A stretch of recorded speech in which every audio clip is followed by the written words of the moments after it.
ones and twos.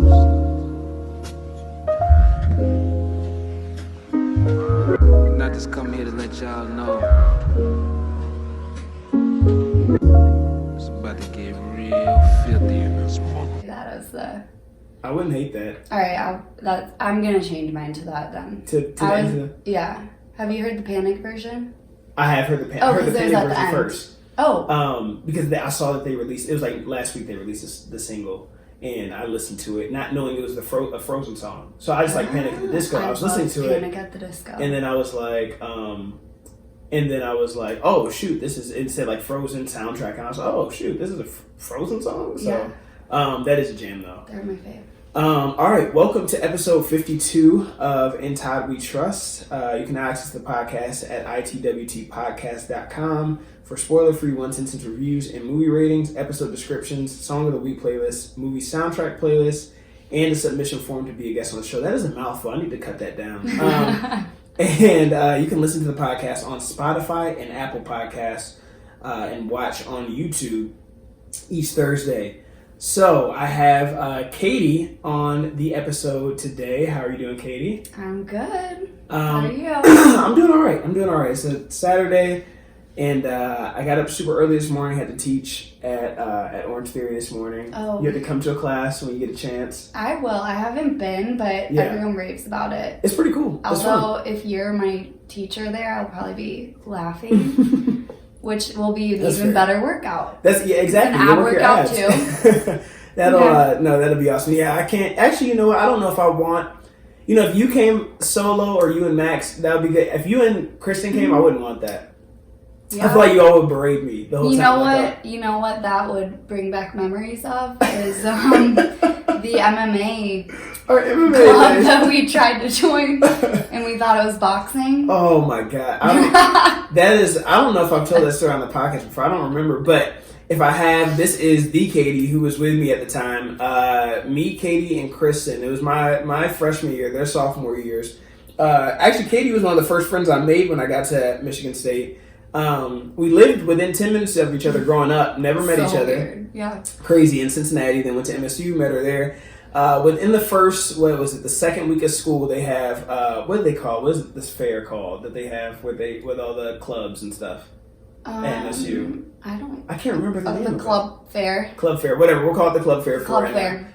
We have the second or first week or whatever of class, and we go to it, and something that we saw was MMA club, which for whatever reason, me, Kristen, and Katie interpreted it as learning MMA, learning how to self-defense and boxing and stuff. We thought it was boxing. We thought it was going to be like, okay, we're going to learn some boxing, get a good workout, so on and so forth. So we all sign up. We go to the first class, and they're going through the description and everything. And when he gets done, he goes, all right, find a sparring partner and try not to get blood on the mats. And we look at each other and we're like, wait a second. We realized quickly that it was for people who were already advanced fighters and not people who were entry level. So Katie and Kristen luckily had each other that they can spar with, and they can kind of just go easy. But I would have had to go out and venture and find a stranger to spar with. So I was like, absolutely not. So when they said we're going to take a break, get some water, and then come back and spar, we grabbed our stuff and bolted out. We ran out quickly. The fastest that we've run. You're right, yeah. Do you remember the girl there too that was like, I just remember vividly, this girl who was in all spandex. She was just going so hard. It was all she was in all spandex, sports bra, and then they also made us run around and do all these push-ups at the beginning. Yeah. I think I signed up for the wrong club. So, needless to say, we did not go back. One of the funniest moments in college for me, for sure. And an introduction to Katie. I think that might have been that was probably the second time I had met Katie. So that was a funny. That's when we knew that it would be a lasting. That would be friends. I think it was in that moment of sprinting out of MMA. So her husband Max was on one of my first guests on the podcast. He did Bohemian Rhapsody. So he said that there's no way you do a better job than he did. So I'll leave it up to the listeners to go back and listen to episode. I think it was 9, 8, something like that. we'll put up a poll on Yeah. Instagram, and then you guys can vote. Make the right decision. But it'll be good. You know what? And I will say it'll be a fair competition because both of the movies are really good. So, there isn't, you can't say like, ooh, he got a better movie or she got a better movie. That's Both actually movies are good. true. It's going to be pretty even. So, we'll see. I mean, I'm funnier than him, so I think... I would agree with that. Yeah. So, that. probably I'm going to be better. We'll see. We'll see. I'm saying partial. Leave it up to the people. I'll leave it to the people. I'm going to say partial here. Or impartial. I don't know which one it is. But I think impartial. Unbiased. Yeah. Unbiased. Unbiased. Yeah, Let's go with that. We'll go with the word I know. So, also fun fact about Katie and I, we've never taken a bad picture together. Wow, that's really nice of you to say. It is, yeah. I don't have a lot of compliments. You don't take bad pictures. Thank you. I do. I don't take know. some bad ones. I don't know, Katie. I don't know. You. I don't know. I don't know if I can think of really. You're not a person who's gonna have a bunch of embarrassing pictures out there. Also, I think that if someone did get an embarrassing picture of you, you'd kill them before they can release it. So I think that might have something to do with it as well. I would be scared to release a bad picture. Usually I just do the secret delete though. It's oh, let me see that picture. And then if I look terrible in it, I'll just be like, oh my god, it deleted. That's so weird. Let's do another. I could totally strategy. See that. Yeah. Also, thanks for providing scones. Katie provided scones. So welcome. I brought some hot chocolate. Shout out to Tim Hortons hot chocolate. If you guys have not had it, this is really good hot chocolate. Yeah, I'm very shocked. I had no idea Tim Hortons hot chocolate was the bomb. But it is very good. It actually made me think now that I might do hot chocolate reviews during the winter months here. So we'll see. Right now, Tim Hortons is number one. This could be a kickoff to that. This could be a kickoff. Yeah. So we're gonna add a segment in here. Ranking hot chocolate. So right now, Tim Hortons, pretty good chocolate. Same. Yeah, I'm with it. I was waiting for this episode to talk about Disney Plus. It came out, 2 weeks ago. Have you gotten it yet? Yeah. It's amazing. I got it the second day, I think. Yeah, me too. Yep, that's when I was I think I was in Chicago when it came out and driving back and boom, right when I got back on that Wednesday, I got it. Yeah, it's amazing so far. I don't think I've ever been so happy to have literally everything I love on one thing. I was talking about Free Solo the other day. So have you watched? It's a National Geographic documentary. No, but what is that about? Because I saw really you good. say something about that on Twitter. Yeah. So I said something. I think I said something about it on Twitter. I said something about it on the podcast last week too. It's about a guy who free soloing is climbing or hiking without any equipment. So you're climbing up. It's insane. So I've never seen. It's one of those things that you're watching, and you can't even believe what you're seeing with your own eyes.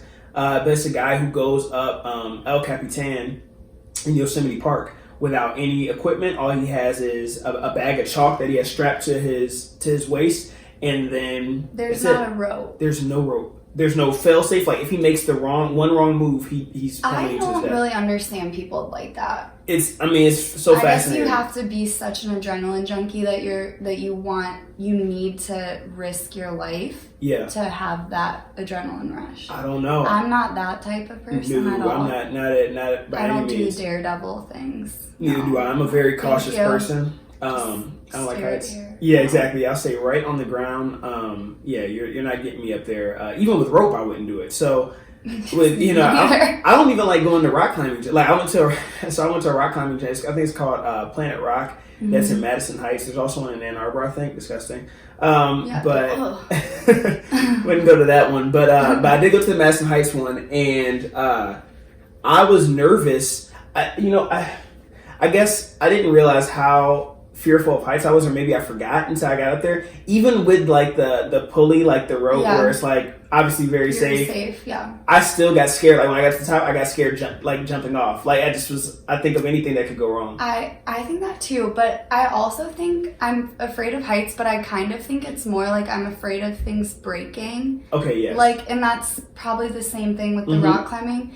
I can maybe be up high and stuff, and that's really pretty, but I'm more afraid the rope or something's going to break and then I'm going to die. Yeah, so same, exactly. Same thing with flights. I guess it's it's less the height and more the what could go wrong here, and if something goes wrong, it's all over. I'm the same. But yeah, so anyway, Free Solo. Okay. Free Solo. You should watch. It is a really inspiring documentary. It's really, really good. Also, The Mandalorian is a Star Wars story. We started that. It's very good. Watched the 3rd episode last night. I didn't know Dan in Real Life was a Disney movie. That's actually my favorite rom-com or romance of all time. Kind of an offbeat. It's Steve Carell. It's a good movie. It's on Disney Plus. So I've seen that. you should watch it. It came out maybe 07 or something like that. But I really like it. I love the soundtrack. The guy who did the soundtrack is my favorite artist of all time. Probably is the Swedish or Norwegian artist. Really random, but love his music ever since I saw the movie in junior high. Have you watched Frozen on Disney Plus? I have not watched Frozen on Disney Plus. Okay, so just is it a because it different goes with the experience? theme, I've seen Frozen many, many times. I know you have. So it's Ultra HD, and you would think with cartoons that doesn't really matter. It was incredible. Really? Okay, now you're about to make me go back. Yeah, it looks really, really impressive. I was going to talk about this one. I mean, obviously we're going to talk about this one, but the animation in this one was crazy too. Oh, I agree. Also, what's nice about Disney Plus is that they can, with sequels of movies or maybe content that isn't necessarily good enough or popular enough to make it to the big screen, they could package it as premium content and put it on the Disney Plus platform. Yeah, so now you're looking ooh, this is The Mandalorian, for instance, which I think is really good. Let's say they would have, instead of breaking it into different pieces in the show, let's say they just made it a movie and they put it out in theaters. It might not do as well as it would broken up into a show. Right. So I agree. So it's nice. All right, going into Song of the Week. Song of the Week. Okay. Well, I feel this just makes sense. So we're going to go with Into the Unknown by Panic at the Disco because I love Panic at the Disco and it's from the Frozen 2 soundtrack. Nice. Mine is... actually, I had one down, and now I'm switching it as I was riding over here. So I'm in full Christmas mode right now. I'm in full Christmas mode as far as music. I'm probably 50-50 with the music right now. 50% of my music is Christmas playlist, but Present Without a Bow by Casey Musgraves and Leon Bridges. It's amazing. So this is actually, I was introduced to Casey Musgraves through her Christmas album a couple years back, and now I've become a huge Casey Musgraves fan in general. I don't know if you all saw, but I don't know what award show that was last week. Maybe AMAs, where she did the Rainbow Connection with she and Willie Nelson. Amazing. So yeah, look that up on YouTube. She's really talented. Yeah, I love her voice. So anyway, Present Without a Bow, great Christmas album. Definitely check that out by Casey Musgraves. All right, so next we have Random Rapid Fire. Okay. So yeah, your face. I wasn't prepared for it, but I'm ready. Random Rapid Fire. No one's prepared for it. It's just 8 random questions that you had no prep for. Oh, good. Sounds fun. All right. Okay. Here we go. Would you rather have the power to manipulate water and ice, fire, air, or earth? Probably air, because then I could fly. Ah, there you go. That is a good one. Yeah. That's a good one. You have a sister. Yeah. Are you more Elsa or Anna? I'm more Anna. She Anna. would agree. Yeah, I can see that. Yeah. I can see that. A lot of parallels as far, and also and age I'm too. younger. And you're younger, yeah. So it fits. If you had a pet reindeer, what would you name it? Oh my god, that's so hard. For those of is it a guy or is it a boy or girl? Ooh, it is a boy. Because I know you just got a I would name it Duncan. And not because I'm drinking Dunkin' Donuts coffee, but I think that's a really cute name and you can call him Dunk. Dunk? That's awesome. That's awesome. For those of you that don't know, Kay's a huge dog person. She has 2 dogs here, Luna and Nala, both really cute. Luna, we were homies when we first met. Yeah. This time around, she's a little hesitant, but we're going to be friends before I leave today. For sure. Nala was all about it. I also have a dog. My childhood dog's name is Nala. So maybe she felt that vibe. Yeah. She did. She felt it. She felt the vibe. Yeah. So her and Nala would get... Nala's very same way, is jumping up on you, licking you, even if you're a complete stranger. We always say that if someone robbed the house, Nala would probably be, licking them the entire time. She'd be, up in their, arms. Yeah. Because she's just super friendly. Were you a horse girl growing up? Oh, no. Okay, gotcha. I was going to judge you if you said yes. Yeah. No, I wasn't. I think some people don't know what, don't know that term, but Yeah, our age group We knows know- it, we and know, I yeah. wasn't. No, I was like a Foursquare girl, some knockout. Yeah. I love how like our generation is what that is. Like we made it like a stigma. Because it's on Twitter and on all those memes and stuff. So It's so funny. yeah. And the funny thing about it is, as soon as you Are say you a horse girl? I mean, come on. You should have known the answer. oh my god, if you would have said like, yes, I love horses, I was gonna die. Could you live in snow for the rest of your life? Like you're climbing with all snow? No, I love snow, which is Mhm. why I love Michigan, but I need sun. Like sometimes I go lay on the floor in the sun Yeah. just because my body like needs it. I'm So like picturing you. No, yeah, I do. It's my body needs sun, so I That's couldn't awesome. be in like snow all the time. I'm with you. Yeah, Yeah. no, I'm definitely with you. I like snow for a season. But yeah, all the time Same, would be exactly. rough. Favorite character in this movie? Oh, that's so hard. I mean, I just love Olaf. I can't help it. Oh, that's awesome. Yeah, Yeah. I don't know if you could choose anyone other than Olaf. Yeah, It's that's just like the general favorite pick, Yeah. I think, is Olaf. for sure. Go to slushy flavor when you go to theater. That's tough. I would always get Coke. I know it's Mhm. boring.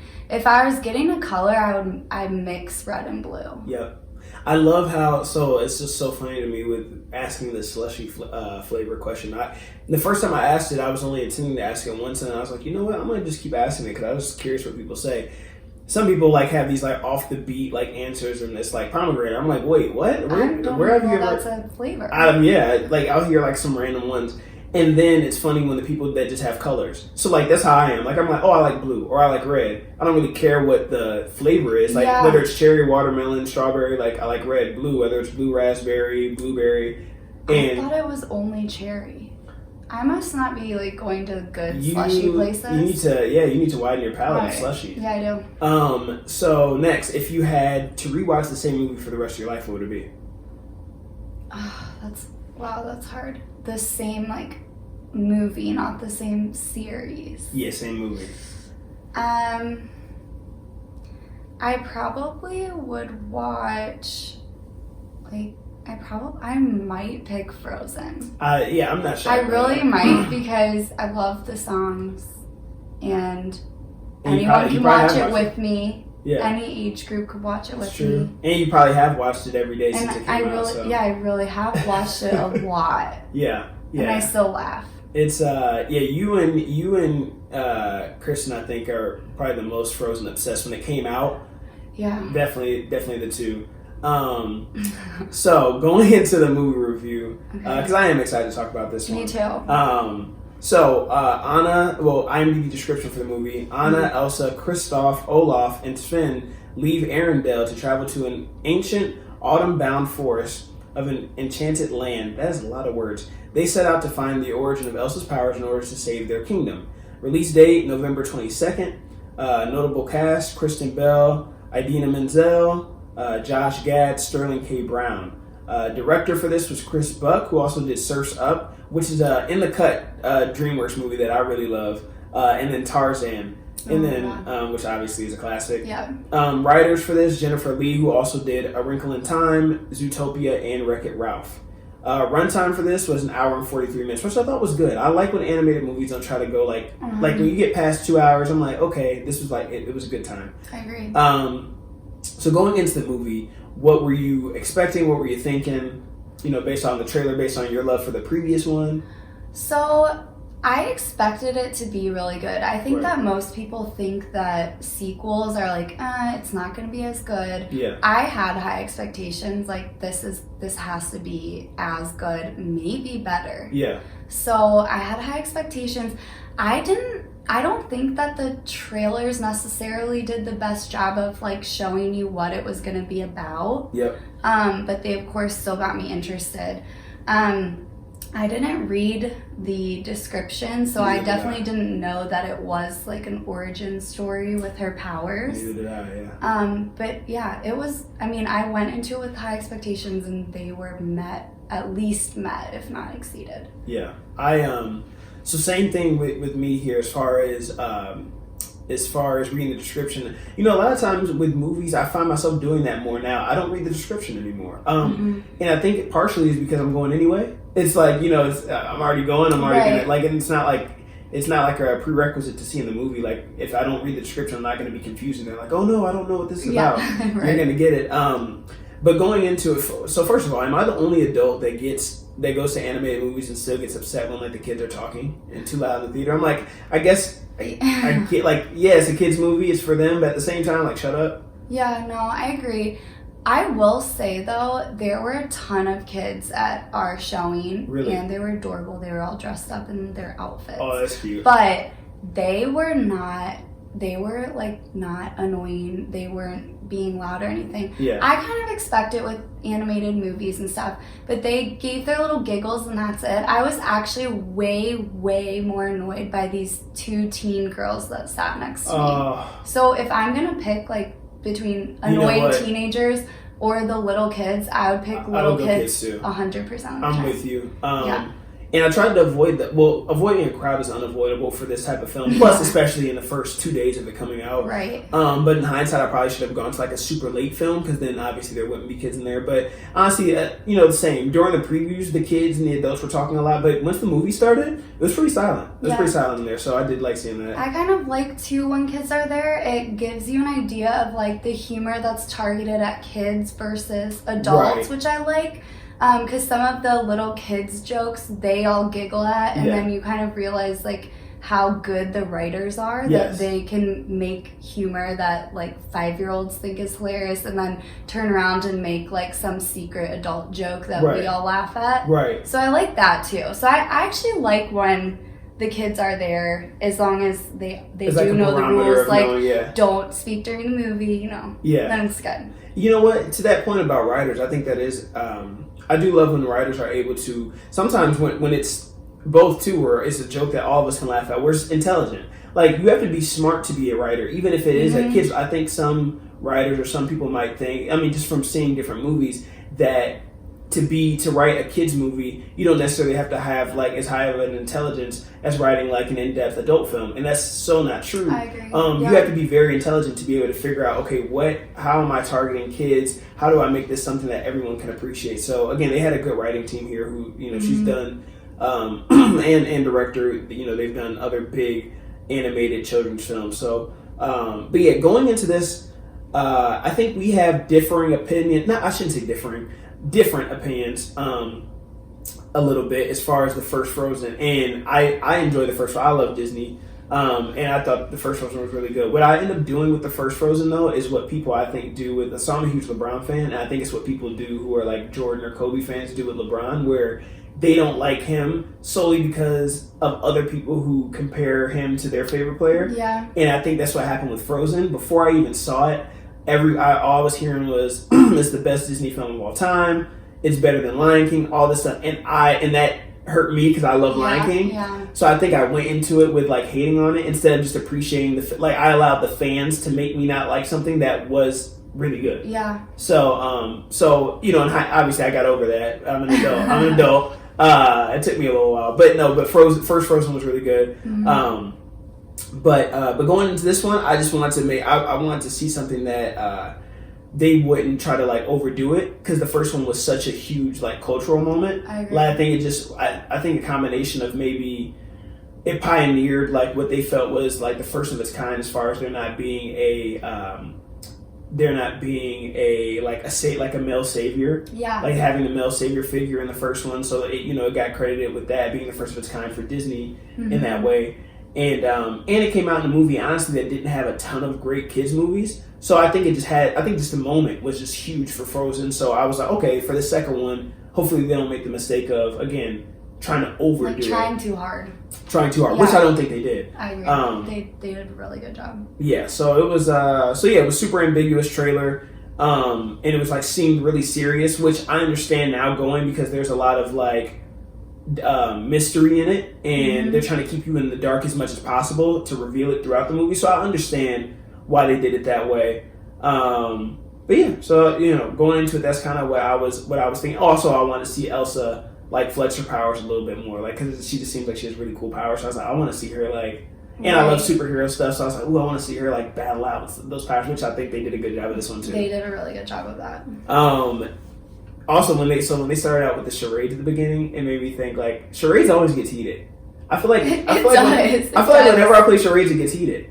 Like yeah, it does, and that was a hilarious little intro. Yeah, that was such a good way to like bring us back to all the characters, and then. It did get heated, and of course that always turns into like guys versus girls in the charades. Like always, it did. Always turns into that. But yeah, that was a cute intro.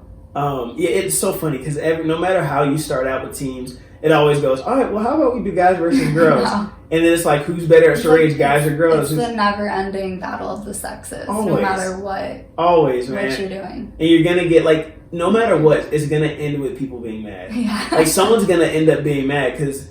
If one side wins and it goes, guys are better than girls, or girls are better than guys, and someone is going to get annoyed. That's going to like tee someone off. So it always has. But no, I thought that was a cute intro to it. It was. I think this one was on par to as far as taking a unique approach to storytelling. Not in the same way necessarily as the first one, like with it being like the male savior thing. I think that was kind of some of the focus. Whereas this one, they went like, it was more serious. Like it had like more like in-depth backstory, more than... I don't know if maybe any or most animated films, like especially Disney, like you're not gonna go this far in depth of like betrayal and the parents dying. It was a lot. I thought that too. It was really deep, and there were some moments. I mean, they touched on a lot of different things. They kind of touched on like betrayal, trust, revenge. I mean, even grief. I mean, there was an entire song about grief. Yeah. So I thought that was really cool because it was. I mean, for adults, again, like we can see and understand all of that, but it's even a good way to teach kids like those things kind of subtly to introduce it to them earlier. So I love that. I just think that Frozen as a franchise has done a really good job about that. Like the first movie, they're kind of teaching you about independence, and you don't need as a girl, you don't need to be saved by a man, and that sisterly love is just as strong as any other love. And then this one, they went even deeper. Yeah. And I thought that they did a really good job. It wasn't too much where you kind of thought, they need to dial this back. It was just right. It was appropriate. It wasn't too long. And then even like the discrimination piece where it's like the people of the woods or whatever they were called versus the kingdom, and like seeing that the origin started with their mom being one of the people that were, from the woods, and she saved him, kind of the Good Samaritan kind of storyline, and seeing that that's how it all starts. So again, it was just so many different lessons, and I think that it's one of those things that, children understood it on the surface level, but I think it's one of those, as they get older, like they'll appreciate it more. When they get to our generation, like, whoa, this was actually like a really in-depth movie, and it's not too far. I think that there was, at first when I was watching, I was like, that's a lot of singing in this one, or maybe it's just me. And then as I was watching, I was like, wow, it really, and all the songs were great. Did you have a favorite song? Oh, Into the Unknown, I'm sure is. Into the Unknown was good. I think one of the funniest ones was Kristoff. Oh my God, that was amazing. They made it like a 90s R&B video. Yes, yeah. And how they kept like zooming in on his face and then having like Anna in the background is like distraught. That was hilarious. That was one of my favorite parts of the movie. Really? Yeah. I've heard that from a couple other people I've talked to. And it's funny that you say that you thought there were a lot more songs, because also, I went to it with Kelly and Brooke, and they said the same thing. I didn't really notice that as much, and I don't know if that's because I love musicals and songs, I love it, or I partially think once we all watch it a few more times that we won't feel that way, because part of the first movie is we now know all of the songs, so we don't even really notice, I think. That is true. But this one, it was like all new songs, so every single song you're really noticing that they're singing. I don't know, but now it kind of makes me want to go back and do a count. Yeah, right. Like compare between which one had actually more songs in it. I think too, as it got to the end, I started really thinking, I was like, I don't know if it's more songs. Show Yourself was also my jam too. That one was great. All the singing was all really the songs were good. What I would say is this film was structured like a Broadway play.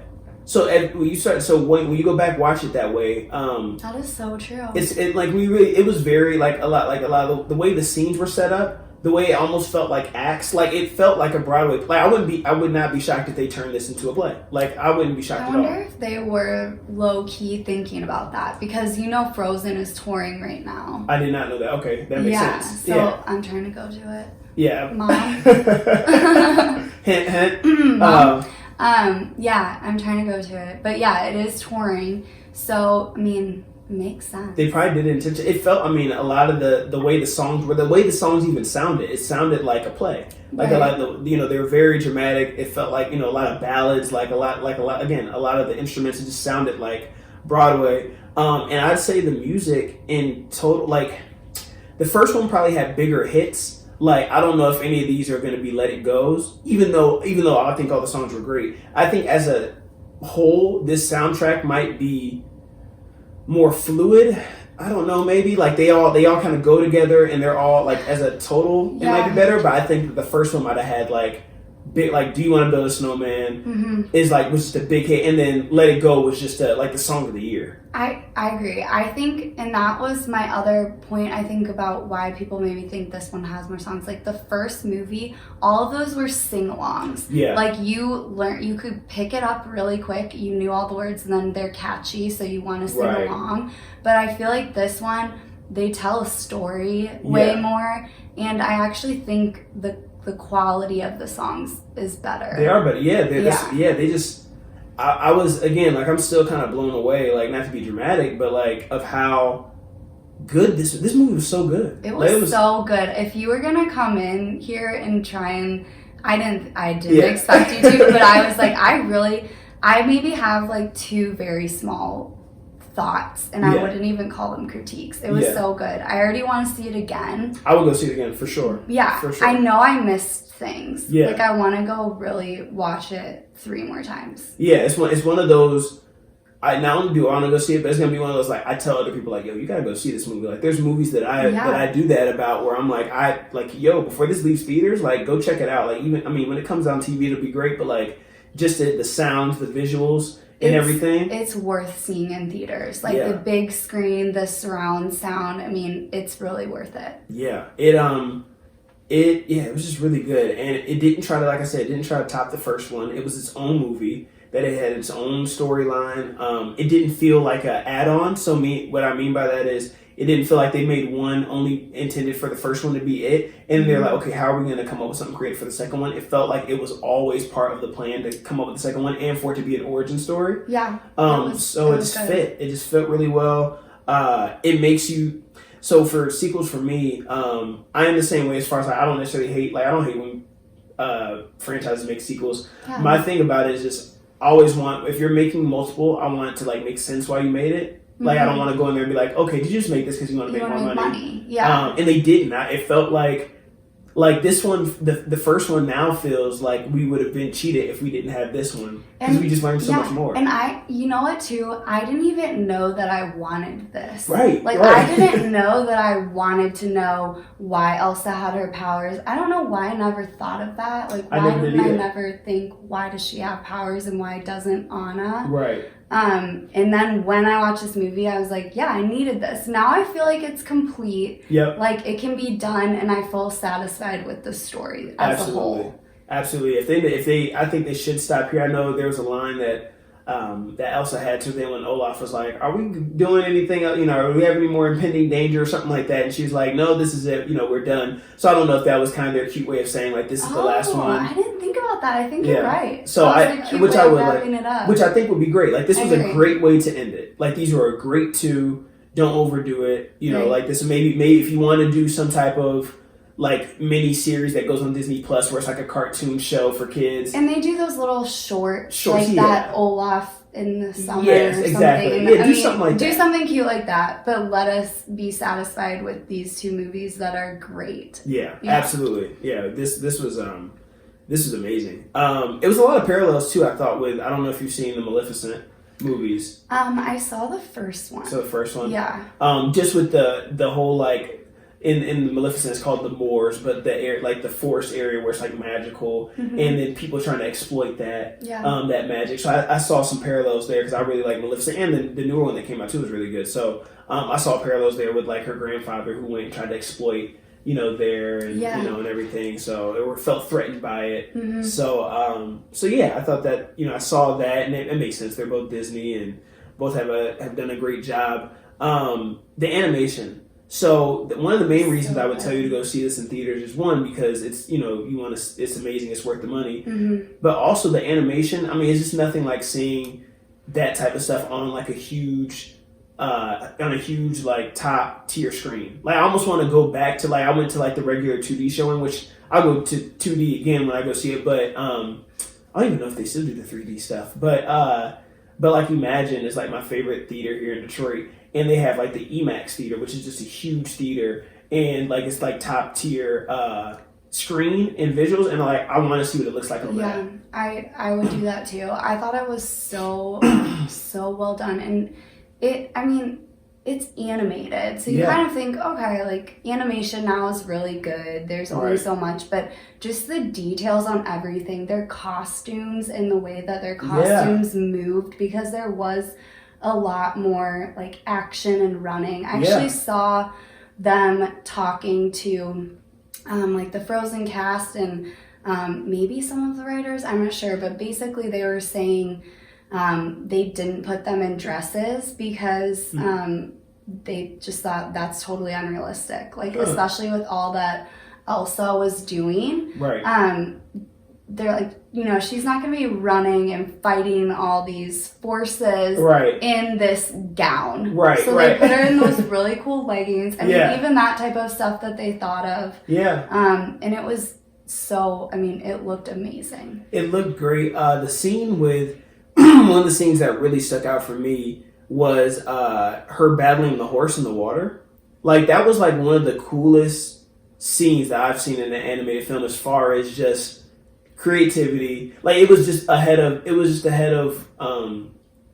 what am I trying to say, like I guess in years of like other animated films. Like you just don't see like that was like really metaphorical, and you don't see that type of stuff in animated films. Again, like it's like a play. Like it was like so many metaphors and like themes in this movie that you're like, this is way deeper than just like she's trying to find her powers and she follows a voice. Like, I mean, that whole scene of her like running. First of all, I was like, "You're about to just run there?" I was like, "You're about to just run on this water like in the storm?" And like that was crazy. It was like 20-foot waves. Yeah. Also, that water looked real. And her getting tumbled in it. It looked like real. all of that looked like it was just really happening, and we were watching it. So that was just amazing. Yeah. Again, I almost want to go back to the best theater I can find to watch that scene.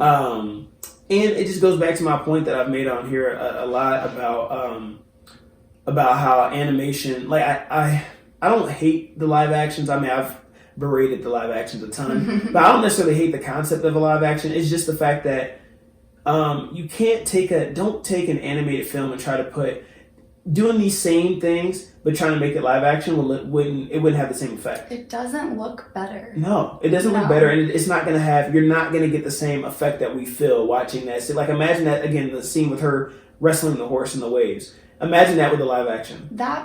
It wouldn't have the same effect at all. No. Like, part of the beauty of it was that it was kind of this like majestic spirit horse.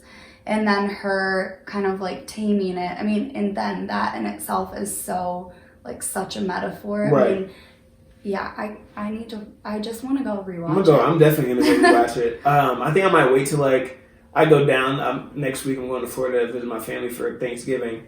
And my mom always like wants to do like a family movie. And I know everyone's going to roll their eyes if I say, let's go see Frozen 2. I need to go see A Beautiful Day in the Neighborhood. That's gonna be so good. That's amazing too. That just came out, so I'm gonna do. I think am I reviewing that next? Yeah, I'm reviewing that next. But I love Mr. Rogers. So between that, but I might end up going to see them both. I might just say, hey guys, we gotta go to the movie Take twice. your mom. Yeah. I think she would definitely. It's so good. Yeah. Coco I think Coco still might be my number one as far as visuals for an animated film, but this is definitely right up there. This is like Frozen 2 is right up there. How to Train Your Dragon: The Hidden World was crazy too. That came out earlier this year. That one, yeah. That one, and like, just, dragons aren't real. Yeah. So being able to create that is really cool. Yeah. Like it's really not cool. it's not all people. It's like you're really envisioning this made up animal. Right. And all of them and look animating different. all the motions. Yeah, and they're all different. They're all unique species. Yeah. Yeah. So that was insane. So those three I think are my top three right now. Again, as time goes on, animation will get better. There'll be something else that comes out. But right now, Coco, Frozen 2, and How to Train Your Dragon: Hidden World are three best animated films I've ever seen, I think. It was good. I don't disagree with you on that. I love Coco too. Yeah, Coco was just, I mean, you can't watch Coco without crying. I could watch it back to back and I would cry both times. Yeah, I can't listen to Remember Me at the end without crying. No. It's too much. No. Did you cry at this one? I didn't cry in this one. I did. You did? Yeah. I cry at everything. I do. But I did tear up a couple times at this one. It was some moments. I mean, when she froze, when Olaf was fading away, that was I mean, you knew that he was coming back, so that helped, but it still was a touching moment. It still was a touching moment. What was your favorite moment in this or favorite moments? Probably gonna have a couple from this movie. I don't even know where to start. One of my favorite little new characters is the lizard. Oh yeah, the lizard. The fire spirit. Because one, I totally was not thinking like that this is a cute little lizard. Right. So that was a cute kind of unexpected thing. I loved at the end when they all kind of came together and like recognized their differences too. And all the reindeer, like I kind of thought it was cute and symbolic when Sven led all the reindeer out of the forest and they were all free. So I like that too.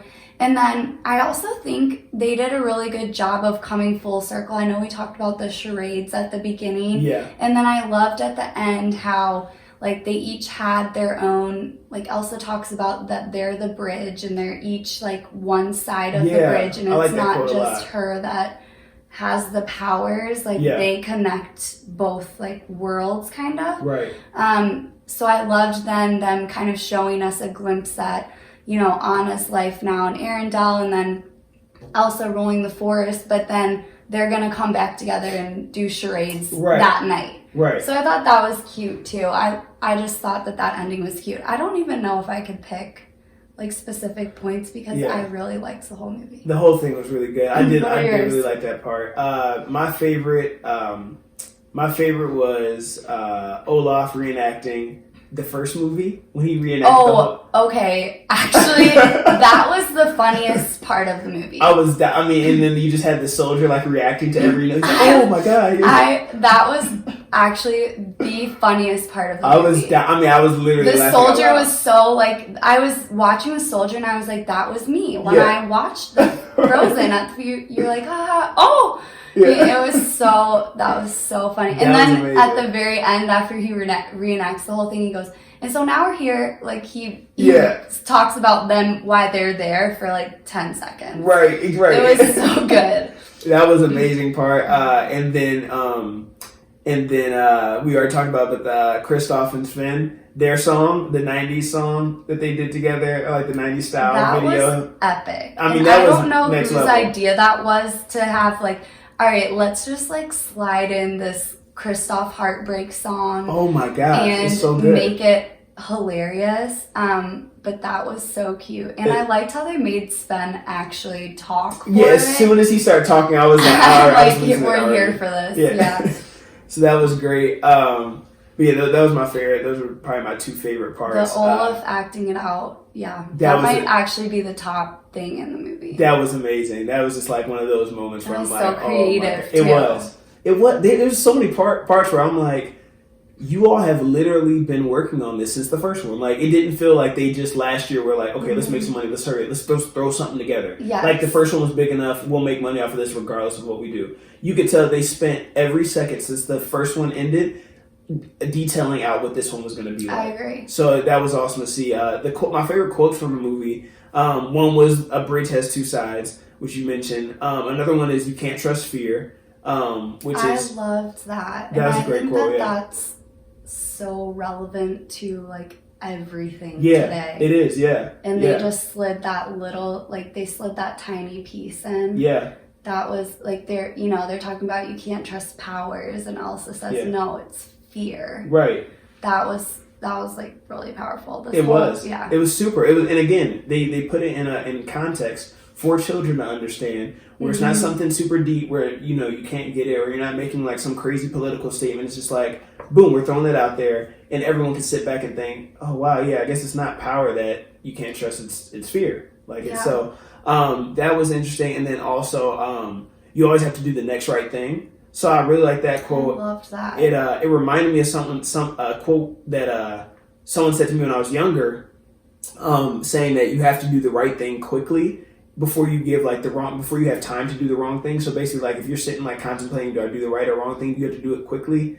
Again, otherwise you end up doing the wrong thing if you give it time to like go back and forth. So it made me think about that quote. But yeah, I thought it was really good quote for kids to hear, and then for adults to hear too. I know. That really does apply to everyone. I think Absolutely. like even no matter what age range you are, there's always stuff that's going on and you're not sure how to handle, and that's just such a small, like quick thing that you can think, like do the next right thing. If you don't know what's going to happen 10 things down the line, just focus on the next thing and do it right and do it the best you can. Exactly. So I thought that was a really powerful quote. This was a rare instance as far as the characters where I felt like I liked every character. I don't know if I can't think of too many movies, stories, plays. There's not a single character that you didn't like because there wasn't a real villain. When you really think about it, I mean, I guess at first you're like, okay, the spiritual. I mean, obviously the grandfather. The grandfather turned out to be the villain. But that wasn't the focus. But he was not. He was not the focus. I mean, we find out he was wrong, and it's like, okay, what can we do to make it right? They didn't focus a lot on he was wrong, or you didn't see anyone get outraged. Like it was your fault. Like they didn't harp on that much. It was just like, okay, we knew what was wrong. Let's fix it. But outside of that, there was no bad character. You liked every character. Every person was the good guy. That's another point too. That's kind of a unique thing now because unique. Disney was always like very clearly this is the villain and these are the good guys. In this one it was like the villain doesn't matter. He already did something wrong. Right. How can we fix it? Like they really didn't even need to know. No. They just knew something bad happened and we need to know how to fix it. Right. And then the people of the woods, I mean, they didn't bring it up. It was no harping on it at all. It was like almost like a throwaway. Like now we know what was wrong. Let's fix it. So it was. So I thought that was really interesting. There was no bad characters. No. And then also with Elsa, again, just how deep it is. With Elsa, she seems like at the first part of the movie, or just even in the first two movies, you might feel like she's kind of a stick in the mud. But in actuality, she just has so much going on through her head, and as you go through it, I mean, even from like obviously her hearing the calling of the voice and stuff like that throughout this movie, which set out on this journey. But you see that she just has so much going on in her head. Like first of all, she's queen and doesn't really want to be queen. That's not her passion. That's not as we see. That's not what she was meant to do. Two, she has these powers that she can't fully control, and that if used the wrong way can hurt other people. So she's like, she has hard time making connections with other people. She can't talk to anyone about it because no one else can relate with what she's going through. It's just her parents passed away shortly after. Now she's thrown into being a leader of. So it's just so many things that she has to deal with, and you just see her like wrestling with. I mean, again, even the metaphor with the horse, but you see her wrestling with that the whole two movies, and then finally she's freed, kind of at the end. Yeah, and she's been told her whole life growing up, like, to hide your powers, don't use them. Right. And then finally now she's trying to figure out, okay, how do I use them? Like, what are my powers? Yeah. And that transformation, too, even just kind of, you could just tell, like, they made her body language more relaxed when her hair was, like, all loose and... Like, she was finally at peace. Yeah. And they did a good job of visually showing you that, too. Yeah. Again, with the animation and the costumes and everything. Crazy. You could tell that she finally was at peace with herself and her powers and her purpose, too. Right. Yeah, they told her, like, you belong here. Like, this is where you belong. She stayed there. It was just good. It was good. The ending was great. I got goosebumps when Elsa, like, woke back up and started riding, rode the horse to Arendelle to save it. Like, that was just that was just a great moment. Just the visual, just like the huge wave behind her. She's like sprinting through to save Arendelle. Speaking of Arendelle, didn't it look like it was in a different location than the original Arendelle? It did, didn't it? Yeah. Those mountains weren't those big, like... I didn't feel like it was, but I was like, okay, maybe was it always in this like valley, like with water? I didn't think so, because I don't know. I have to go back. You would know. I'm pretty sure it didn't look like that in the first one, but maybe they were showing us different angles. Yeah. I don't know. Even the start to the end, like the angle that they took when the wave was about to crash, I was like, wait, is that Aaron? Like, it just looked... It did look a little different. It looked different. Yeah. But yeah, all in all, like I said, this movie, you know, to wrap it up, was amazing. I don't know if I changed anything. Like, I can't think of anything that I was like, what would you change? I know you said you had 2 notes. The only thing that I would change, because I think that they were a little too abrupt about it, was the stuff with their parents' boat crashing. Oh, yeah. Because that was a really quick, like, 30-second to a minute portion. Yeah. And I feel like they skipped over it. Yeah. And I almost don't even know if they needed that. Yeah. Like, that could have been left out, and I wouldn't have questioned like, anything. why was their boat crashed here? Yeah. But other than that, yeah, I wouldn't. I mean, and that didn't make me mad. Derail the movie, yeah. But yeah, that would be like my only thing if I had to change something. I would say either elaborate more or just take it out. Right, exactly. Yeah. Yeah, so I thought the water from, I meant to say that too. I thought that, you know, water has memory. I thought that was really creative too. That's so smart. Well, it's so smart because I like when movies can incorporate things from real life and then to make this fantasy story. So obviously, like, we can't control water or like look into water and see all the memories. But when we really think about it, like Olaf said, like, water that we have now has passed through like probably like a ton of other things, you know, since it's not like we're getting new water, like water's just passing through things. Right. So when you really think about that, you're like, wow, that is crazy. Like, water technically does have memory because it's seen so much. So I thought that was super creative how they did that for this movie. That was brilliant. Yeah. I'm like, who thought of that? That's not like a common like term or phrase or anything, at least not that I know of. I've never heard that in my life. So whoever thought of that is a genius. Yeah, it's again, it's brilliant. They had some, I don't know, man, they had some amazing, this should win a ton of awards. Like, you rarely see animated movies get nominated for movie of the year, but I mean, this is up there. But yeah, I loved it. I definitely want to go see it again. Music all around I thought was better as a consensus. Again, I don't know if there was anything that was a hit, like something that you'll play in the car on the radio or, you know, whatever, but I think it is a just great all around album. Again, like Broadway. You know what I mean? How many Broadway plays, like, I mean, obviously there's certain songs that you like, but for the most part, you're not listening to them like you're going to the gym and you're listening to it or nothing like that. Right. Or, you know, I don't know if you're going to sing any of these at karaoke, like a Let It Go or, you know. I agree. But, you know, really good album. But guarantee it gets made into a Broadway play. I didn't know Frozen was already touring, so there's easily this is going to be Frozen 2 will be on tour too. And also, random thought just from the similar animation, Tangled 2. When are we getting to Tangled 2? I like Tangled a lot. I need to rewatch it. I do like it a lot, though. It's super cute. Again, really good characters. It is, yeah. And I think that they could lead into a new one. Yeah, they could do it. I was one of the rare people who think Tangled is better than Frozen. But I don't, but I also haven't watched Tangled enough. Yeah. So, they came out around the same time, and Frozen just took off. So it was, but Tangled was great, and I feel like it almost should have came out in a different year. Like, it should have came out. They should have spread them apart. Yeah. They should have spread them apart. Just speak it into the universe. So yes, Tangled 2. I'm here for it. Tangled 2. It'll be, even though I thought even though I like the first Tangled better than the first Frozen, I don't know if the second Tangled can compete with this second Frozen was so good. There's not many movies that can compete with that was good. This one. It was really good. But yeah, on a scale of 1 to 10, what would you give it? Let me preface this by I always give things like pretty high ratings. That's fair. But I actually would give it a 9. I gave it a 10. You did? And I'm usually really hard. I was thinking I need to leave like a point. Oh, you can give it 10. Then I would give. Okay, then I give it a 10. If we're giving it 10, like I would give it a 10. I'm giving it a 10. Yeah, and I'm very harsh with the ratings. I've only given Toy Story 4 a 10. And Toy Story is probably one of my favorite franchises of all time. It's definitely my favorite 4-part movie or more. Absolutely. It's amazing. For our generation too, that just followed our childhood. Yeah, exactly. So, yeah. I mean, you have one come out when I was literally I don't remember when the first one came out, but I was maybe Little. 2, 3 or something like that. And then for the fourth one to come out now that I'm 25, like it's crazy. So definitely followed that whole series. But this is one of the best movies of the year. It's right up there. Also, I didn't mention this. I meant to mention it at the beginning of the podcast, but Jojo Rabbit.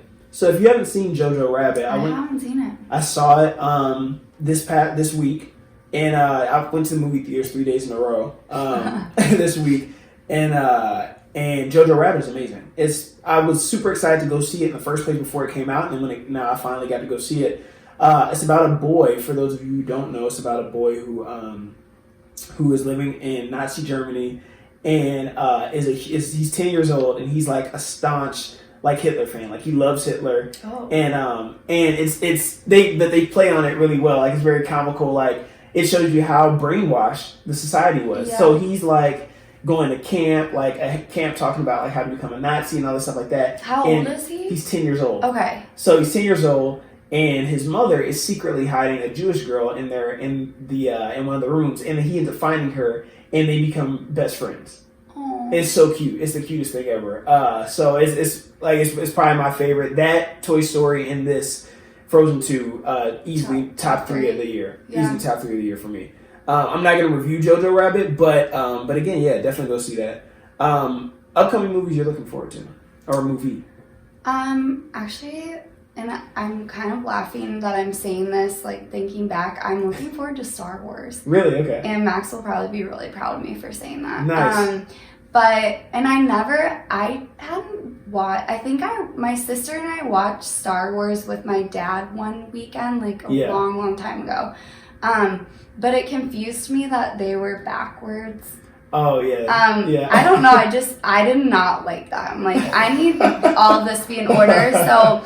At one point, Max and I watched them all in the right order. Yeah. Which is funny to do because it goes from, really good graphics. Right, yeah. And then you're jumping back. So it was funny, but it helped me and understand the story better. Right. And now, I go see them when they're in theaters. Yeah. And we're watching Mandalorian. So I'm excited. I'm excited to see it. I'm excited to see... if they're gonna wrap, they said this is the last one. They did. Disney better stop. I know. Sometimes they say that though, and I don't know if I believe them. But I don't know. Just keep making the shorts. See what they do to wrap it up. Yeah, so we'll see. Yeah, I'm excited to see that and see how they do. I'll definitely review that. It comes out on my birthday actually. So all of the Star Wars typically come out right around there. So in December movies. But upcoming movie I'm looking forward to is Little Women.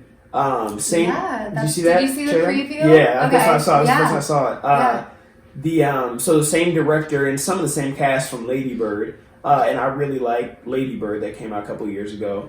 But it's 4 sisters coming of age in America in the aftermath of the Civil War. It just looks like a good, movie, good indie film. And that's a remake. Oh, it is. I know they said it was based on a book, which I wasn't familiar with the book. Maybe it's just a book. Okay. I hadn't heard of the book, so I'm not sure. But I think that the book is a classic. I think so. Anything that comes out in that era, is around Civil War, I'm sure, okay. And there's a lot of good actors and actresses in that one too. Yeah. So I feel like there'll be Meryl Streep is in that. Who else? Who's Hermione? What's her name? Emma Watson. Emma Watson. It was funny is I don't even, you know what's crazy about how big of a cultural thing Harry Potter is? I did not watch any of the Harry Potters or read the books, but I know her as Hermione. That's crazy.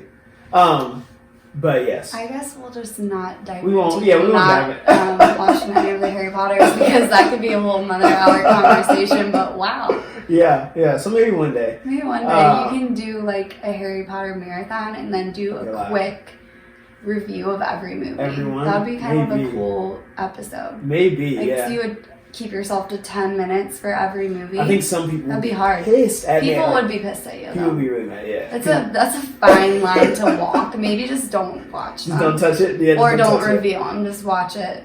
Yeah, keep it to myself. They're passionate. I didn't read. Yeah, I would. I think I read one book, so I would just like started going to see the movies. Yeah. So I don't think some of them who are really into it like think that I even count. Oh yeah, no, they wouldn't. Yeah, wouldn't they'll bite my head off. But yeah, that is it for today. Did you have anything else that you want to add, Katie? No, thanks for having me on. Thank you for coming up. Thank you for hosting. Go see Frozen 2. Go see Frozen 2. You must see it. See it multiple times. Thank you for listening. Until next week. Peace.